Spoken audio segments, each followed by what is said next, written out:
नमस्कार श्रोताओं, आज बृहस्पतिवार है और इस दिन बृहस्पति देव का व्रत किया जाता है। आज मैं आपसे इस व्रत में सुनी जाने वाली बृहस्पति देव की पौराणिक कथा सुनाने जा रही हूँ। कथा को पूरा जरूर सुने और बीच में ना उठे और ना ही कुछ बोले। प्राचीन समय की बात है, एक नगर में एक साहूकार रहता था। वह बहुत ही परोपकारी था। वह धर्म के कार्यों में आगे रहता था। पूरे नगर में उसका नाम था। दूसरी तरफ उसकी पत्नी बिल्कुल उसके विपरीत कंजूस और आलसी थी।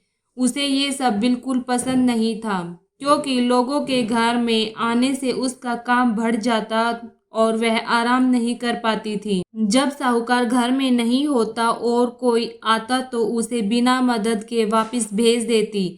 ऐसा ही वो साधुओं के साथ भी करती। एक बार साहूकार किसी कार्य से दूसरे नगर में गया हुआ था। साहूकार की पत्नी घर में कुछ काम कर रही थी। तभी एक साधु उसके दरवाजे पर आया और भिक्षा मांगने लगा। अपनी आदत से मजबूर उसने भिक्षा देने से मना किया और कहा, महाराज, मैं इस दान पुण्य से परेशान हो गई हूँ। रोज कोई ना कोई आ जाता है। मेरे पति हमेशा दान पुण्य करते रहते हैं। इससे तो हमारा सारा धन समाप्त हो जाएगा। ये सोच मेरा मन बहुत दुखी होता है। कोई ऐसा उपाय बताओ जिससे मेरे पति ये दान पुण्य करना छोड़ दे और मैं भी सारा दिन आराम से रह सकूं। इस पर साधु उसे समझाते हैं, बेटी, दान करने से धन बढ़ता है। भूखे को भोजन और प्यासे को पानी पिलाने से पुण्य मिलता है। ऐसा करने से कि जन्मों के पाप धुल जाते हैं और तुम्हारे कुल का वैभव बढ़ता है। साहूकारनी बोली, अगर आप कोई सिद्ध महात्मा है तो मुझे कोई उपाय बताओ, मैं आपको तभी भिक्षा दूंगी। ऐसा सुनने के बाद साधु ने उत्तर दिया, यदि तुम्हारी ऐसी इच्छा है तो मैं तुम्हें जैसा बताता हूँ वैसा ही करना। साधु ने बताया कि वीरवार के दिन घर को गोबर से लीपना, रात को सिर और कपड़े धोना,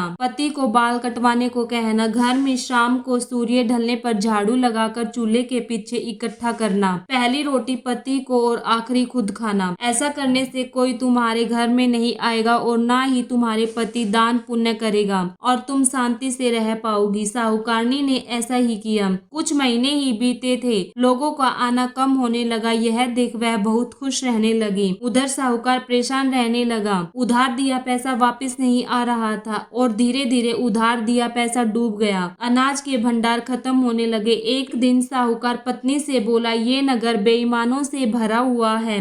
मेरा सारा पैसा डूब गया है। यहाँ कोई छोटा मोटा काम भी नहीं कर सकता, इसलिए मैं दूसरे राज्य में अपने मित्र के पास जा रहा हूँ। जब घर में अनाज खत्म हो गया तब साहूकारनी मदद के लिए अपनी बहन के पास गई। वहां पहुंचकर बहन को आवाज लगाई, लेकिन बड़ी बहन ने कोई उत्तर नहीं दिया। वह बहुत दुखी हुई और सोचने लगी, बुरे समय में सब साथ छोड़ देते हैं, और वापस अपने नगर में आ गई। उस दिन गुरुवार था। उसकी बहन उस समय गुरुवार की कथा सुन रही थी। कथा सुनकर जब वह बाहर आई तब तक उसकी छोटी बहन जा चुकी थी। वह तुरंत अपने पति के साथ बहन के घर को जाती है और बहन को बताती है, हे बहन, मैं बृहस्पतिवार व्रत कथा सुन रही थी, परंतु जब तक कथा पूरी होती तब तक कुछ बोला नहीं जाता और न ही उठा जाता है, इसलिए मैं कथा समाप्त होने का इंतजार कर रही थी। जैसे ही कथा समाप्त कर मैं बाहर आई, जब तक तुम जा चुकी थी। कहो बहन, बहुत दिनों बाद कैसे याद किया? सब कुशल मंगल तो है? छोटी बहन फूट फूट कर रोने लगी और कहने लगी, बहन, इस समय हमारी आर्थिक स्थिति बहुत खराब चल रही है। घर में अनाज नहीं था, पति दूसरे नगर गए हुए थे, इसलिए मैं तुम्हारे पास मदद के लिए आई थी, जिससे हमारे कुछ दिन खाने की व्यवस्था हो जाए। बड़ी बहन उसकी मदद करती है और उसे वीरवार के व्रत की सलाह देती है और पूजा विधि और नियम बताती है। बहन बताती है,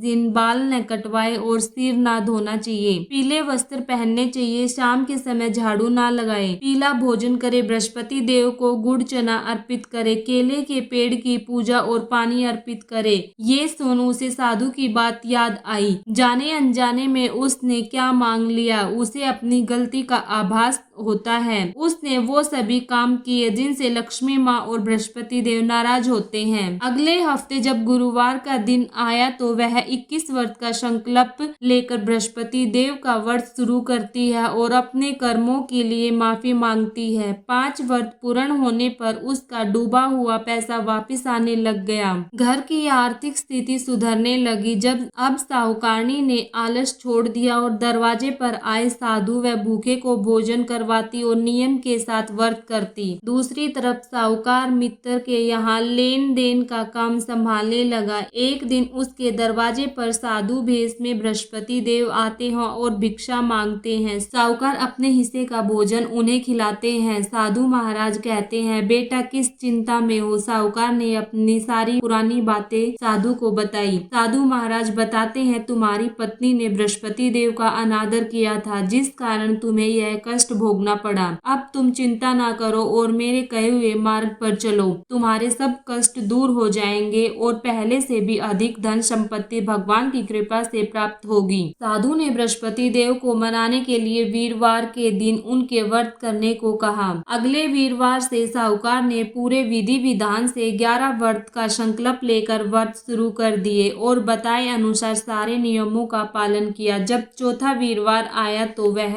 व्रत करना भूल गया। इससे बृहस्पति देव नाराज हो गए।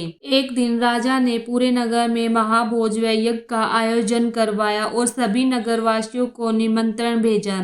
साहूकार देरी पहुंचा। राजा उसे अपने महल में ले जाकर भोजन करवाते हैं। तभी रानी की नजर खुट्टी पर पड़ती है। उसे अपना नौलखा हार वहां नहीं दिखता। रानी साहूकार को चोर समझ जेल में डलवा देती है। साहूकार बहुत दुखी होकर विचार करने लगा कि ना जाने कौन से बुरे कर्म के कारण उसे ये दिन देखने पड़ रहे हैं और उस साधु को याद करने लगा। उसे आभास हुआ कि उसने पिछला वीरवार व्रत नहीं किया, जिससे ये संकल्प टूट गया और इसी वजह से ये सब हो रहा है। उसने मन ही मन में बृहस्पति देव से अपनी भूल के लिए क्षमा मांगी और फिर से 21 व्रत का संकल्प किया। रानी अपना हार रख कर भूल गई थी, उसे वो मिल गया। बुधवार के दिन राजा ने साहूकार को बुलाकर रानी की गलती के लिए क्षमा मांगी और उसे सुंदर वस्त्र और पैसे देकर विदा किया। साहूकार ने बृहस्पति देव का धन्यवाद किया और पूरे नियम से व्रत किया। इसके बाद साहूकार ने अपने घर जाने का फैसला किया और अगले दिन घर के लिए चल पड़ा। साहूकार अपने घर पहुंचा तो सब पहले जैसा नजर आ रहा था। उसने पत्नी को आवाज लगाई तो वह बाहर आई। उसने पत्नी से पूछा, हमारा तो सब कुछ खत्म हो गया था, ये सब तुम्हें कैसे मिला? तो वह बताती है, यह सब बृहस्पति देव के व्रत करने का फल है। यह सुन साहूकार बहुत खुश हुआ और अगले वीरवार दोनों ने मिलकर व्रत किया। एक दिन साहूकार अपनी माँ के कहने पर अपनी बहन को लेने जाता है। रास्ते में एक जगह आराम करने के लिए रुकता है। पास में किसान और उसकी पत्नी खेत जोत रहे थे। साहूकार को ये देख बड़ी दया आई और उसने पूछा, भाई तुम्हारे बैल कहाँ गए? तब वो बताता है, हमारी आर्थिक स्थिति खराब चल रही है। मैंने पैसे उधार लिया था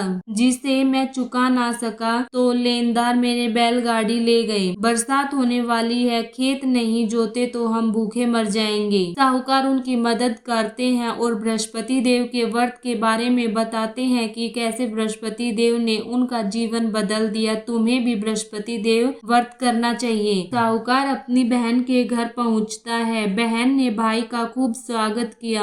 अगले दिन वह अपनी बहन को बताता है, माँ ने तुम्हें याद किया है और तुम्हें और बच्चों को घर बुलाया है। बहन ने अपनी सास से आज्ञा मांगी तो सास ने कहा, तू चली जा, परंतु अपने बच्चों को मत ले जाना, क्योंकि तेरे भाई की कोई संतान नहीं है। बहन ने अपने भाई से कहा, भैया मैं तो चलूंगी लेकिन बच्चे नहीं जा सकेंगे क्योंकि सासू माँ की आज्ञा नहीं है। इस पर साहूकार बोला, बहन बिना बच्चों के तुम जाओगी तो माँ को बुरा लगेगा और वह अकेला नगर को लौट जाता है। घर लौटकर वह अपनी पत्नी से कहता है, हम निसंतान हैं, इसलिए कोई हमारा मुख देखना नहीं चाहता। पत्नी बोली, बृहस्पति देव ने हमें सब कुछ दिया है, वह हमें संतान भी देंगे। वह बृहस्पति देव से संतान का फल मांगती है। 9वें महीने साहूकार के घर 2 जुड़वा बच्चों का जन्म होता है और और बहन को बुलावा भेजा जाता है। साहूकार अपनी पत्नी से कहता है, मेरी बहन आए तो उसे कुछ मत कहना। पत्नी सुनकर हाँ कर देती है। जब बहन ये शुभ समाचार सुना तो बहुत खुश हुई और बधाई लेकर अपने भाई के यहाँ आई। साहूकारनी ननद से कहती है, घोड़ा चढ़कर तो आई नहीं और अब गधा चढ़कर आ गई। ननद कहती है, भाभी अगर ऐसा ना कहती तो आज जो खुशी मिली है वो कैसे मिलती। मुझे भी चाव है भतीजों को अपनी गोद में खिलाने का। बृहस्पति देव ऐसे ही सबको देते हैं। मांगने वाला होना चाहिए। जो भी नर नारी बृहस्पति देव का मन से व नियम से व्रत करते हैं उसकी सभी मनोकामनाएं बृहस्पति देव की कृपा से पूर्ण होती हैं। व्रत को शुरू करने से पहले 11 या 21 व्रत का संकल्प लेकर अपनी मनोकामनाएं बृहस्पति देव के सामने रखें। बृहस्पति देव सभी तरह की मनोकामनाएं पूर्ण करते हैं, लेकिन ध्यान रहे उस दिन किसी की निंदा ना करे, किसी को बुरे शब्द ना बोले। घर आए मेहमान, साधु और जरूरतमंद की सामर्थ्य अनुसार मदद करे। पता नहीं किस रूप में बृहस्पति देव आपके घर आ जाए। इसी के साथ बृहस्पति देव की कथा पूर्ण होती है। कमेंट में जय बृहस्पति देव लिखे और यह कथा 5 लोगों को शेयर करे जिससे उन्हें भी बृहस्पति देव के व्रत करने का सौभाग्य प्राप्त हो। और चैनल को सब्सक्राइब करना ना भूले। अगले वीरवार को फिर मिलते हैं इसी कथा के साथ। बोलो बृहस्पति देव भगवान की जय हो।